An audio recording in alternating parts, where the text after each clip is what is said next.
नमस्कार मित्रों, मैं भावना बड़ोनिया जीवन पेशे से एक शिक्षक हूँ। तो आज मैं मात्रा ज्ञान का एक मॉडल आप सबके सामने पेश करने वाली हूँ। तो मुझे इतना प्रभावशाली लगा कि मैंने इसे घर पर बनाया है और आज मैं इसे आप सभी के सामने डेमोन्स्ट्रेट करना चाहती हूँ। तो मैंने भी इसे तैयार किया है अपने पास और ये है मात्रा ज्ञान मॉडल। मात्रा ज्ञान मॉडल बनाने की जरूरत मुझे ज्यादा महसूस इसलिए हुई क्योंकि जब हमारा बच्चा PS3 क्लास में आता है तो हम उन्हें मात्राएं सिखाते हैं, स्वर और व्यंजनों के बाद हम उन्हें मात्राएं सिखाते हैं।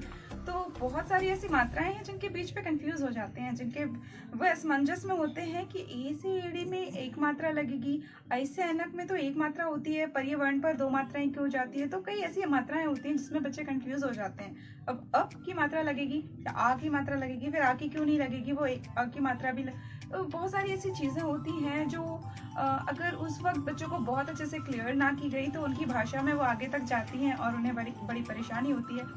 दूसरी चीज ये है कि बच्चों से ज्यादा मददगार होने वाला है ये हमारे लिए और उन सभी पेरेंट्स के लिए जो बच्चों को पढ़ाते हैं और बड़ी मशक्कत का सामना करना पड़ता है। इस मॉडल की एक सबसे बड़ी विशेषता ये है कि ये मॉडल बच्चे खुद अपने हाथ से भी ऑपरेट कर सकते हैं।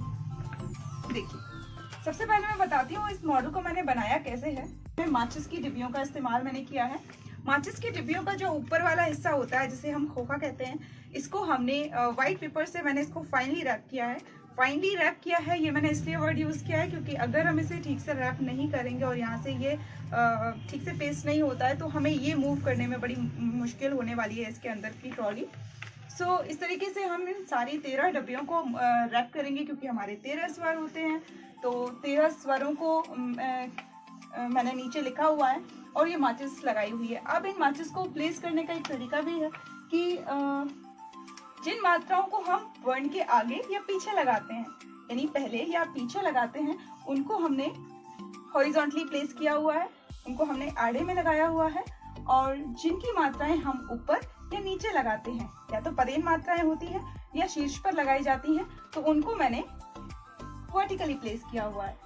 अभी हम देखते हैं, मैंने इसमें क वर्ण का यूज किया है। आप और भी कई वर्ण का यूज कर सकते हैं। आप चाहें तो इन पर और कैलेंडर की तरह और प्लेट्स, फ्लैश कार्ड यूज कर सकते हैं ताकि आप बहुत सारे स्वरों की 12 खड़ी भी इसके द्वारा सिखा पाए। पर बेसिकली ये मात्राओं के लिए है तो इतना काफी है उन्हें बताने के लिए।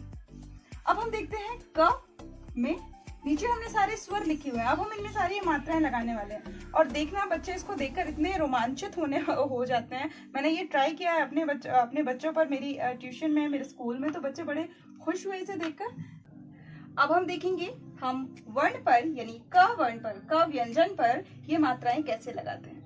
तो अ से अनार की मात्रा, आ से अनार को मैंने इसमें शामिल किया है क्योंकि हम तो जानते हैं आ से अनार की कोई मात्रा नहीं होती है, पर यह बात हमें अपने बच्चों को भी क्लियर बतानी है। हम उन्हें बताएंगे कि हमारे पास स्वर तो 13 होते हैं पर मात्राएं केवल 12 क्योंकि अ से अनार की कोई मात्रा नहीं होती। चलिए देखते हैं।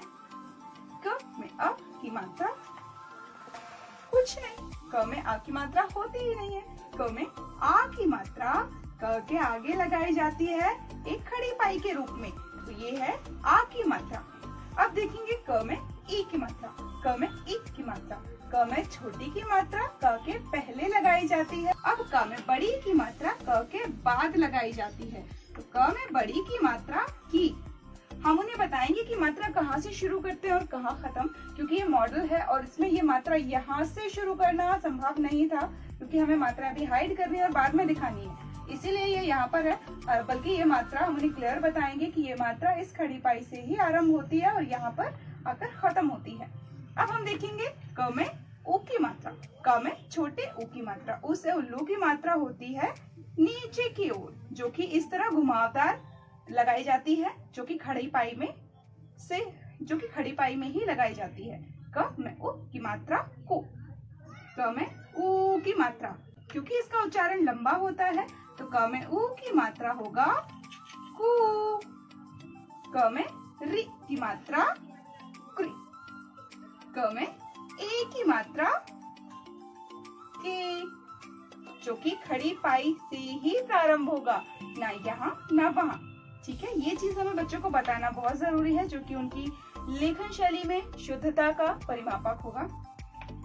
क में ऐ की मात्रा, उन्हें हम ध्यान से बताएंगे कि अय एड़े अय ऐनक में होती तो एक मात्रा है, पर जब हम इसे व्यंजन में लगाते हैं, किसी वर्ण में लगाते हैं, तो यह दो मात्राओं का रूप ले लेती है, जो कि दोनों ही मात्राएं खड़ी पाई पर ही लगाई जाती हैं। क में ओ की मात्रा को, क में ओ की मात्रा क के पीछे लगती है, जिसमें एक खड़ी पाई होती है और इसमें एक मात्रा होती है। क में औ की मात्रा कऊ, क में औ की मात्रा कऊ। क में अम से अंगूर की मात्रा एक बिंदी के रूप में लगाई जाती है। क में आहा की मात्रा कहा।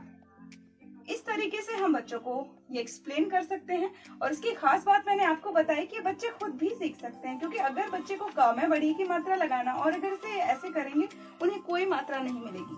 तो जब इसे ये इस तरफ से खोलेंगे तभी उन्हें पता चलेगा, अच्छा क में बड़ी की मात्रा पीछे लगाई जाती है, ओके, क में छोटी की मात्रा आगे लगाई जाती है, और क में अ की तो कोई मात्रा होती नहीं है, इसलिए दोनों ही तरफ से खाली है।